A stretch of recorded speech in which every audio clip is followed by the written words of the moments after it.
So it's no secret to anyone that YouTube has completely and forever changed the way that we create, distribute, and consume films or video content. It's something that I think about constantly. Whenever I hear that the Grammys or the Oscars or the Super Bowl or New Year's Eve has a record low viewership on live television, and when I hear that the new Mr. Beast video gets 100 million views in just 4 days. The significance of something being on TV or being on Netflix seems to be losing weight every single day. And in a couple minutes, I'm going to be sharing an insight that I came across that has really shifted my perspective even more, and about why YouTube has such a bright future for documentary storytelling and that style of video content. So for me, just my opinion for myself and the stuff that I want to be creating, I find it more and more logical the more that I think about it to create those documentary films or content like this and build a community and build an audience on this platform where there's less restrictions, more creative freedom, more money to be made in some cases. But you still might view YouTube as this useless, messy wasteland of clickbaity content, and it kind of is, like a lot of it, or like most of it is that way.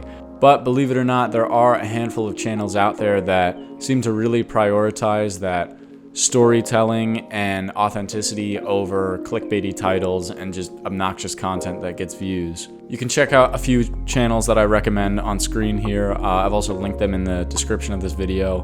But the one that I want to talk about right now, and that is especially relevant to this conversation, is Dodford. I've been following Danny for quite a while now, and only recently has he started picking up the traction and the attention that he deserves on the incredible content he makes. The other day, I was cooking dinner and listening to a podcast by Colin and Samir, and they had some interesting stuff to say, but nothing really stood out to me like when they talked about Danny or Dodford's channel. And they brought up an excellent point that seems obvious in hindsight, but the way they describe this point of how YouTube has such a massive advantage over traditional media like Netflix or TV. So here's the clip from their podcast, and then we'll talk about it in a second. It's interesting. I think what Dodford is doing is worth talking about because he's making these short documentaries right now about traditional Hollywood actors and entertainers and directors, and they're phenomenal. Like, they're really, really, really good. To make what he's making and put it out on television or on a streamer would be really difficult. Super difficult. The clearances you'd have to get. Oh, yeah. For all of that footage that he's using. Yeah. Right? The people who would have to be... It'd be nearly impossible. It'd be nearly impossible. It would take years. The sign-off from all of the companies that own all of that footage. The name and likeness. The name and likeness of Adam Sandler and Steven Spielberg. How the story is being told. Yeah. Almost impossible to make that. The amount of archival footage he's pulling is insane. Yeah. Yeah. The chance of making that on traditional media is slim to none.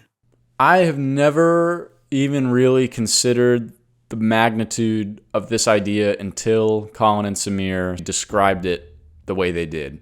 The Dodford video that they're referring to, the one about Adam Sandler, as of right now was posted 11 days ago and has 3.5 million views, which is absolutely unreal because Dodford was literally getting like a couple thousand views per video a year ago. But like Colin and Samir said, none of this would ever be possible with traditional media because the style that he creates with and the way he pieces together these stories requires a lot of archival footage from interviews with famous people or clips from movies, and getting copyright clearance or essentially getting legal permission to use these clips in a piece of media that he is monetizing, it would be impossible. And even if it was possible, it would cost so much money, so many headaches, so many phone calls. And let's just say, hypothetically, Dodford got some crazy deal with Netflix and got funded to make this Adam Sandler documentary. Do you think that documentary is going to get 3.5 million views in 11 days? I honestly don't know. Netflix doesn't release any numbers publicly about what kind of views they get, but I'd have a really hard time believing that to be the case. And you are accomplishing the same thing. The viewer is going to leave with the same impact. They're going to leave either a YouTube video or a Netflix documentary just as educated and as inspired on Adam Sandler and his career. And when you put it like that, when I think about it that way, it seems so stupidly obvious that at least for someone like myself or someone in my position, it'd make so much more sense to build this audience on YouTube and create things a lot more lean and low budget. And I could literally talk about this for hours, but the point of this video, the takeaway here, is just to share this example. It's just a beautiful example of a dude making documentaries on his computer, putting them up online, and resonating with millions of people in a way that would never have been possible with traditional media. So hopefully, if this is something you think about as often as I do, this video has added a bit of perspective or a new level of appreciation to the new, less traditional route of filmmaking and distribution. And obviously, go check out Dodford. All of his videos are great. Go check out his whole channel, as well as Colin and Samir. They have a great podcast and interview a lot of cool people on their YouTube channel. And of course, I'd love to hear any thoughts and opinions in the comments. And thank you for watching.